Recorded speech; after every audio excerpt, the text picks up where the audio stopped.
Chapter 5.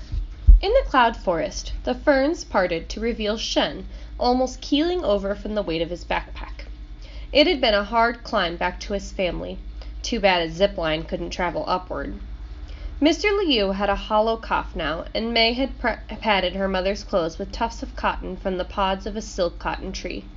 The Lius were still cold, and when the coconut husks Shen brought back caught fire, with the first strike of a match, they all huddled around it silently. "We'll cross the river into the lowlands tomorrow," Shen told May quietly. May raised her eyebrows.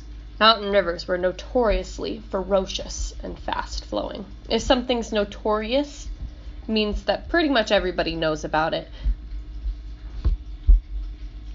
Then Shen showed her the makeshift rope he had twisted out of the strip bark. "But Mom can't swim," hissed May. Shen then produced the orange harness. They would hitch their parents to the rope and cross the river at its broadest, shallowest point. "How I got this harness is a long story for when we're out of here," he said when May pressed him for any explanation. Oliver limped back to his parents with a thermos of water that they fell upon gratefully. "What took you so long?" said Mrs. Walpole as soon as she caught her breath. On Shen's advice, the Walpoles moved north slowly, boiling water in the saucepan Gabriella had found with the borrowed matches. Eventually, they found a stream, and that stream led to a larger one, and then down all the way to the river and to water and food. "We're safe!" shouted Mrs. Walpole, frolicking in the water. "We've done it! I always knew we could." Cut off by the high tides, Gabriella took the longest to return to camp.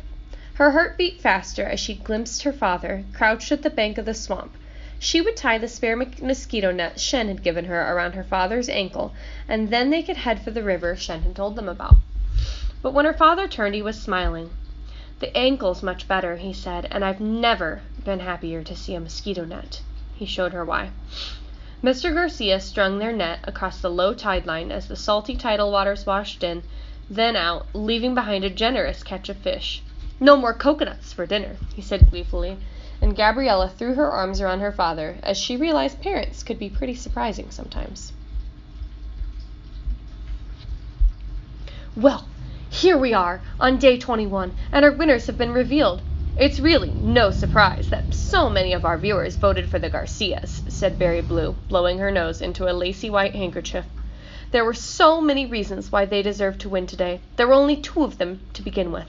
And then Mr. Garcia was injured, and they had to stay put, yet they managed to stay alive.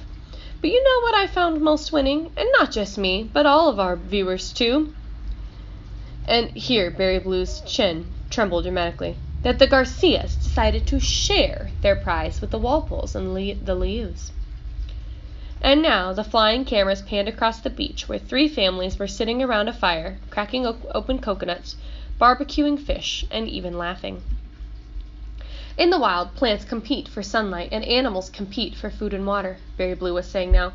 "Who would have thought that 3 children could rewrite the very rules of survival? But they did, and they taught the grown-ups a thing or two about working together, pooling resources, and sharing knowledge."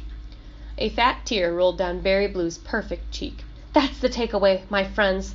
For those of us who stayed home on our comfy couches, watching and voting, it isn't just human beings who survived on this remote island, but humanity, too."